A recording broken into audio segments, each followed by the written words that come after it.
السلام عليكم ورحمة الله وبركاته. الحمد لله رب العالمين.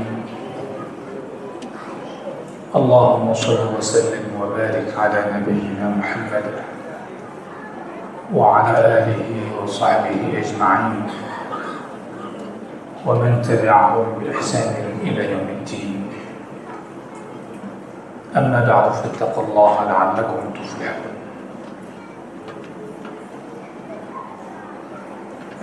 Jamaah salat Isya dan tarawih yang saya muliakan,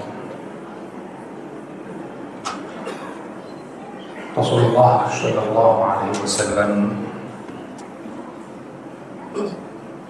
menerima syariat puasa Ramadan itu pada tahun 2 Hijrah. Dan Rasulullah Shallallahu Alaihi Wasallam beliau berpuasa Ramadan sebanyak 9 kali. Dan para ulama mengatakan itu ijma'.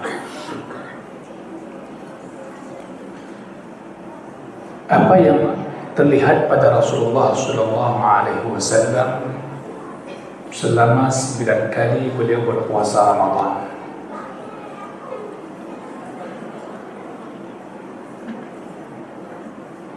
Atau bahasa lainnya, apa sunnah yang Rasulullah Shallallahu Alaihi Wasallam wariskan kepada umatnya, dan itu para sahabat semua waktu itu bisa melihat 9 kali Rasulullah berpuasa Ramadan bersama mereka.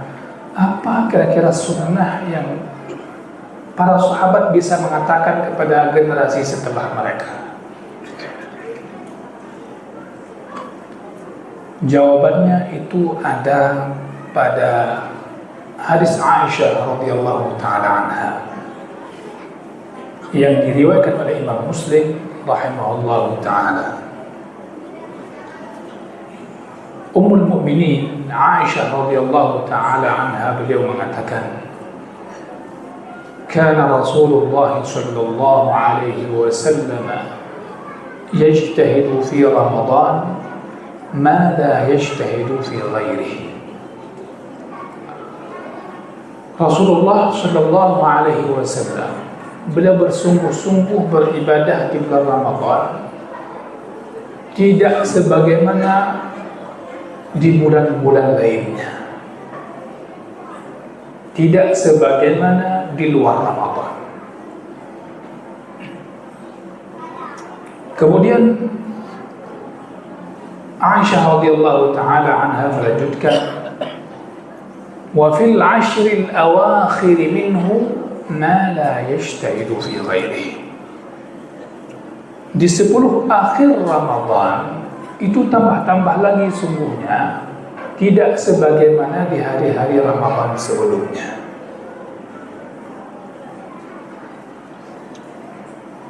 Kesimpulan hadis ini, pesan yang sangat jelas adalah sunnah Nabi Sallallahu Alaihi Wasallam di bulan Ramadan itu bersungguh-sungguh dalam beribadah. Ini kita bukan bicara sunnah buka puasa, sunnah sahur, sunnah salat, tidak. Sunnah Nabi Sallallahu Alaihi Wasallam selama bulan Ramadan dan setiap bulan Ramadan bersungguh-sungguh dalam beribadah.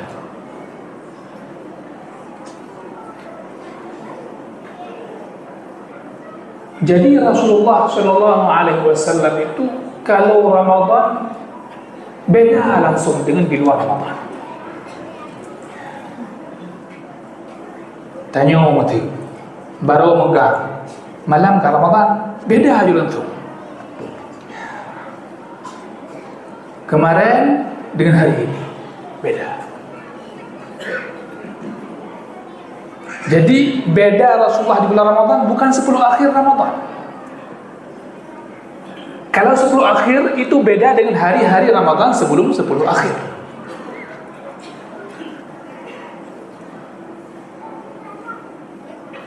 Jadi bagi kita yang bahasa kita yang umat Nabi Muhammad sallallahu alaihi wasallam, kalau sudah memasuki Ramadan itu harus rajin,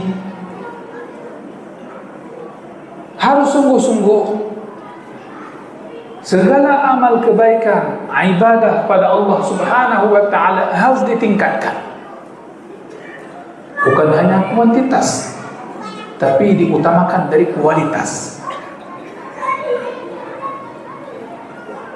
Makanya kalau bulan Ramadan yang kita lalui dari hari ke hari, dari tahun ke tahun, begitu memasuki bulan Ramadan bertambah jam tidur kita. Berarti itu berbeda dengan Nabi sallallahu alaihi wasallam. Sebelum Ramadan tidak pernah tidur ba'da subuh karena ada kerja. Pas masuk Ramadan ada jam tambahan tidur. Berarti ini memasuki Ramadan belum sebagaimana yang Nabi sallallahu alaihi wasallam contohkan 9 kali bulan berpuasa Ramadan dan terlihat dalam pandangan para sahabat sallallahu alaihi wasallam radhiyallahu taala anhum. Itu yang mereka lihat dari Rasulullah sallallahu alaihi wasallam. Baik. Ini poin-poin sebagai pengingat di awal mukaddimah. Baik, kenapa yang menjadi bersungguh-sungguh yang ditingkatkan adalah ibadah? Karena memang jemaah berbahagia, kita ini manusia itu nilainya kita itu pada amal. Nilai kita manusia itu pada amal. Kalau kita perhatikan ayat-ayat ya ayyuhalladzina amanu dalam Al-Quran, setelah ya ayyuhalladzina amanu berikutnya pasti perintah ataupun larangan. Silakan ketika baca Al-Quran dapat ya ayyuhalladzina amanu, berhenti sejenak, lihat apa yang Allah ingin katakan. Kalau bukan perintah, larangan. Makanya nilai kita manusia ini amal. Dan yang diangkat dari kita adalah amal.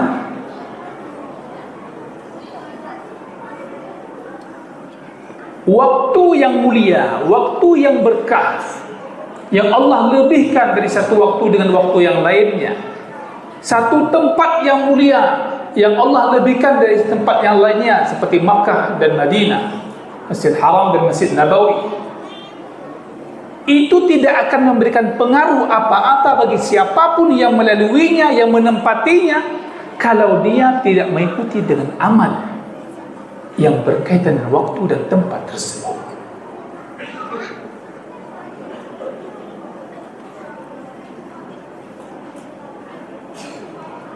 Al-Quran itu turun kepada Nabi Muhammad SAW di tengah-tengah orang-orang musyrikin Makkah. Dan Al-Quran itu nur. Al-Quranul Karim, kita bahasakan Al-Quran yang mulia. Tapi dengan turunnya Al-Quranul Karim di tengah-tengah orang musyrikin Makkah, apakah dengan itu semua musyrikin itu langsung otomatis mulia? Tidak. Yang menjadi mulia adalah orang-orang musyrikin yang meninggalkan kesyirikannya dan mengikuti Al-Quranul Karim. Otomatis mulia. Dan mereka orang-orang yang mendapatkan sebutan radhiyallahu anhu wa radu'an.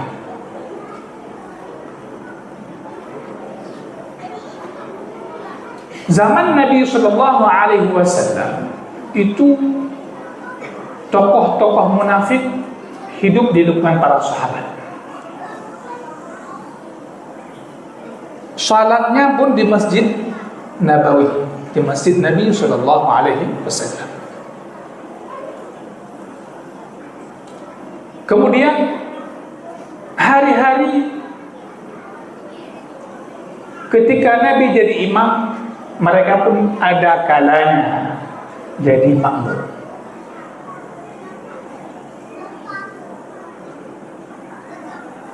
Ada riwayat mengatakan 12 orang munafik waktu itu yang mereka kekal dalam neraka.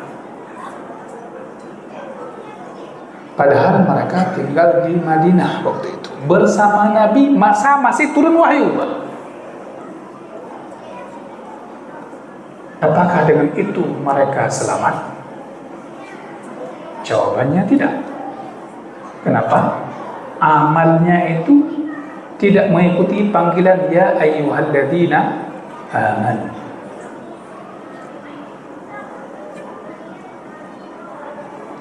Hadirin yang saya muliakan,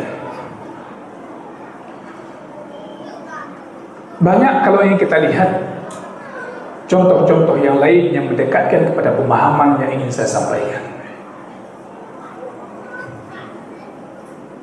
Makanya sesuatu itu yang berkaitan waktu dan tempat yang mulia, tempat yang istimewa, tidak akan menjadikan otomatis orang itu menjadi mulia dan istimewa. Karena semua itu tergantung dengan amal. Dimulai dari amal hati, amal lisan, dan amal seluruh anggota badan. Bahasa lainnya konsep iman. Kita perhatikan misalnya hadis yang berbicara tentang keutamaan 10 Zulhijjah, 10 hari pertama Zulhijjah. Apa bunyi hadisnya? Ma min ayyamin al-amalus salih ahabbu ilallah. Ya, tentu tidak ada hari-hari yang paling Allah cintai amal saleh melainkan di hari-hari kaitannya amal. Ramadan, man shama ramadana imanan wa ihtisaban, bukan sekedar berpuasa, puasanya imanan wa ihtisaban, puasa itu amal, baru dapat ghufira lahu ma taqaddama min dhanbihi.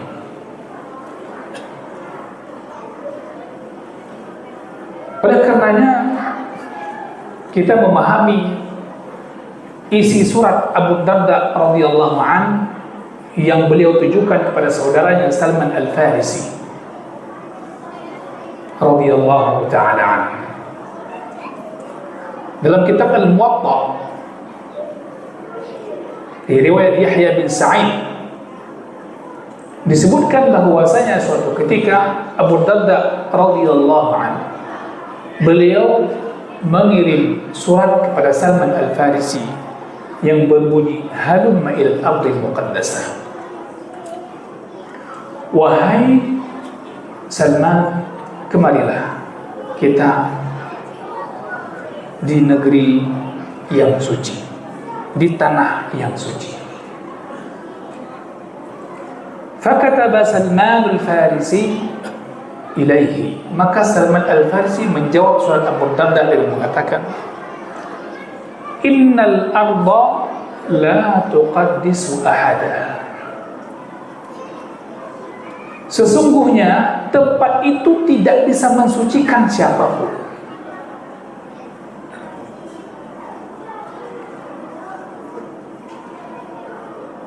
Wa innama yuqaddisul insana amaluhu. Yang bisa mensucikan seseorang itu adalah amalannya. Hadirin yang berbahagia, maka tidak usah heran orang ketika sampai di tanah suci Makkah dan Madinah, baik dia ketika umrah ataupun ketika haji, di seputaran Ka'bah dia melakukan pelanggaran-pelanggaran syariat, mencuri, menipu, bahkan ada orang sampai ke sana tidak salat. Enggak usah heran, enggak usah heran. Itu sudah ada pada pemahaman para sahabat. Karena yang paling diangkat dari seseorang, yang paling diperhatikan adalah amalnya, dan hanya itu. Maka disebutkan Ibnu Abbas radhiyallahu anhu, kenapa beliau tidak menetap di Makkah? Ini anak paman Nabi, sepupu Nabi. Tapi kenapa Ibnu Abbas menghabiskan hidupnya mengajarkan umat Islam itu di Taif? Beliau tidak tinggal di Makkah, dan Taif sudah termasuk di luar tanah haram. Disebutkan di antaranya adalah karena beliau takut tinggal di tanah suci kalau melakukan pelanggaran dosa. Baik, kesimpulannya apa yang kita ceritakan tadi? Ada ta'zim. Ta'zim ketika kita memasuki bulan Ramadan, waktu-waktu yang istimewa. Ta'zim kita menghormati dan memuliakan tempat-tempat yang Allah istimewakan. Itu merupakan ibadah, dan itu di antara tanda-tanda hati orang itu bertakwa. Wa man yu'azzim sya'airallah fa innaha min taqwal qulub. Siapa yang mentakzimkan syiar-syiar agama Allah Subhanahu wa taala, maka dia termasuk dari bagian hati yang bertakwa. Oleh karenanya, Ramadan yang kita lalui ini, yang mesti kita fokus adalah peningkatan amal ibadah kita. Dan yang namanya peningkatan, yang kewajiban itu permanen, mesti dijaga dan tambah baik. Bukanlah peningkatan yang sunat diperbanyak, yang wajib dirusak. Saya mengatakan di mana-mana bahwasanya orang yang bertarawih sebanyak apapun dan selama apapun dia mendirikan qiyamul lailnya, namun subuhnya dia abaikan, ketahuilah ini orang merugi. Karena 2 rakaat subuh dibacakan setelah Al-Fatihah. Seandainya yang dipilih oleh imam rakaat subuh itu pada rakaat pertama dan kedua, surah Al-Kautsar dibagi 2 rakaat. Inna a'tainakal kautsar fashalli li rabbika wanhar. Allahu akbar, rakaat pun. Rakaat kedua nanti fa inna syani'aka huwal abtar, surah Al-Fatihah. 2 rakaat subuh ini tidak akan pernah tergantikan posisi dan kedudukannya dan nilainya sebanyak apapun tarawih yang kita lakukan. Itu baru dikatakan meningkatkan. Kalau kita mengabaikan subuh, tidak meningkatkan berarti. Yang namanya peningkatan, yang sunat diperbanyak, yang wajib dijaga lebih baik. Hadirin berbahagia, maka dari sini kita memahami seseorang itu akan mulia dia selama dia berusaha untuk bertakwa kepada Allah Subhanahu wa ta'ala dimanapun dan kapanpun. Ittaqillah haitsuma kunta wa atbi'is sayyi'ata alhasanata tamhuha wa khaliqin nasa bi khuluqin hasan, yang mana hal itu merupakan perintah Nabi sallallahu alaihi wasallam sebagaimana juga perintah Allah Subhanahu wa taala kapanpun dan dimanapun. Perintah takwa selalu mendekat pada orang-orang yang beriman. Namun ketika di tempat yang mulia, di waktu yang istimewa, orang beriman sadar hari dan tempat mulia itu tidak pernah akan sama dengan hari-hari yang biasa-biasanya. Semoga Allah kuatkan kita dalam menjalankan ibadah di bulan ini. Barakallahu fikum, subhanakallahumma bihamdik, asyhadu an la ilaha illa anta, astaghfiruka wa atubu ilaik. Wassalamu alaikum warahmatullahi wabarakatuh.